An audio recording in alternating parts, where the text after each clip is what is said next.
So let me start off talking about the idea of the mutually responsive relationship with a little story.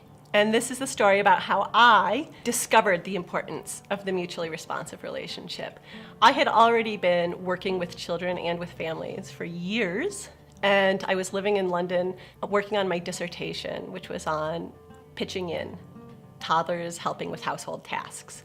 I was observing in 10 different families that had either a 2-year-old or a 3-year-old and seeing how children interacted with household tasks, if at all. I observed in 2 families in London, back to back, and both had 2.5-year-old little boys, and both moms did many of the things that I'll talk about in these classes of how to set yourself up for success. Right? They involved their children in their household tasks. They moved at kid speed and did things spaciously and were inviting. They shaped their children's behavior using games and songs and imagination. They were kind and loving. And one family, at the end of the day, I left really feeling inspired and wishing that I could manifest as clearly as this.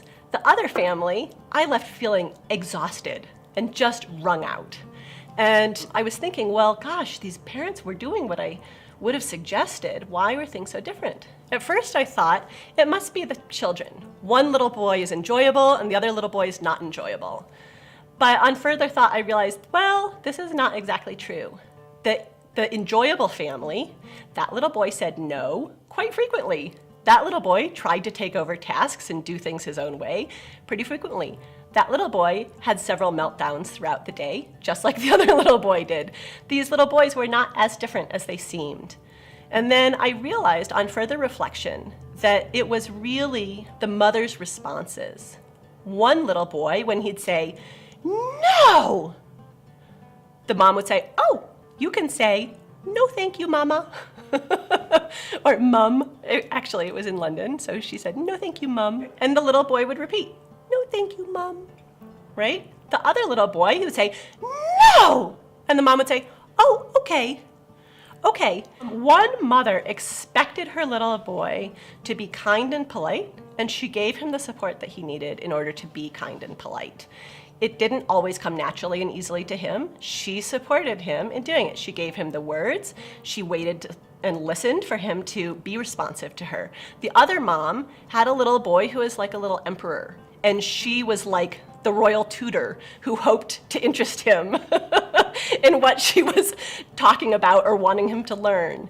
And she was kind and polite herself, but she did not expect him or support him to be kind and polite in return. And at the end of the day, one mom was exhausted, and the other mom, it felt like a good, solid, happy relationship. And it was really this first great task of the parenting years of supporting our children to be responsive to us. One mom had really gotten that and the other hadn't. When we think about enjoying our time with our children, then teaching them to be responsive to us is really a key piece of this. But it's not just a selfish piece, it's a vital piece. Because being responsive, responding quickly and positively to the other person, even when you can't do what the other person wants you to, this is what is key in a healthy relationship, not just parent-toddler relationships, but any relationship in life. And by teaching our children how to respond quickly and positively to us, by giving them the support that they need, we're giving them the tools to have healthy relationships, not just with us, but for the rest of their lives.